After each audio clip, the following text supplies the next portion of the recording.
നമുക്ക് സ്വിമ്മിംഗ് പൂളിൽ ഇറങ്ങാനുള്ളതായതുകൊണ്ട് തന്നെ പിള്ളേർക്ക് ആകെ ഒരു എൻജോയ്മെൻറ്റ് എന്ന് പറയുന്നത് അതൊക്കെയാണല്ലോ. അപ്പോൾ അതുകൊണ്ട് തന്നെ പിന്നെ ഞങ്ങൾ വേഗം ഡ്രസ്സൊക്കെ ചേഞ്ച് സ്വിമ്മിംഗ് പൂളിൽ ഇറങ്ങാനായിട്ട് പോവാണ്. അപ്പോൾ നമ്മുടെ ഈ ഒരു കോട്ടേജ് എന്ന് പറയുന്നത് നമ്മൾ താഴെയാണ് കേട്ടോ. അപ്പോൾ കുറച്ചങ്ങ് മുകളിലേക്ക് നടന്ന് പോകണം നമ്മുടെ സ്വിമ്മിംഗ് പൂളിലേക്ക്. നമ്മുടെ ഫ്രണ്ട് ഓഫീസിൻ്റെ അടുത്തായിട്ടാണ് കേട്ടോ സ്വിമ്മിംഗ് പൂൾ ഉള്ളത്. അപ്പോൾ ഞാനും അതുപോലെ തന്നെ ഇക്കായും ആനന്ദും വൈഫും ഞങ്ങൾ ആണ് അവസാനമായിട്ട് ചെന്നത്.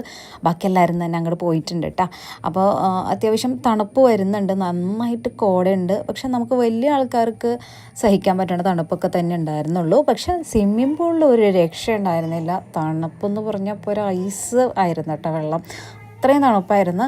അപ്പോൾ നമ്മുടെ കുഞ്ഞുങ്ങൾക്ക് വെള്ളമൊക്കെ ഭയങ്കര ഇഷ്ടമാണ്, വെള്ളത്തിൽ ഇറങ്ങാനും വെള്ളത്തിൽ കളിക്കാനും ഓൾറെഡി ഇഷ്ടമുള്ള ഒരാളാണ്. അപ്പോൾ സ്വിമ്മിംഗ് പൂൾ കണ്ടതിന് ശേഷം പിന്നെ പുള്ളിക്കാരിക്ക് അതിരുന്ന് കയറാൻ നേരം ഉണ്ടായിരുന്നില്ല. പിന്നെ ആനന്ദ് തന്നെയാണ് കൊച്ചിനെ എന്താ പറയുക നോക്കിയത് കേട്ടോ. സ്വിമ്മിംഗ് പൂളിൽ ഫുള്ള് ആനന്ദിൻ്റെ കയ്യിൽ തന്നെയായിരുന്നു. വണ്ടർലയിലൊക്കെ പോയി പൂളി കിടന്നിട്ടുണ്ടെന്നല്ലാതെ ഇതുപോലെ റിസോർട്ട്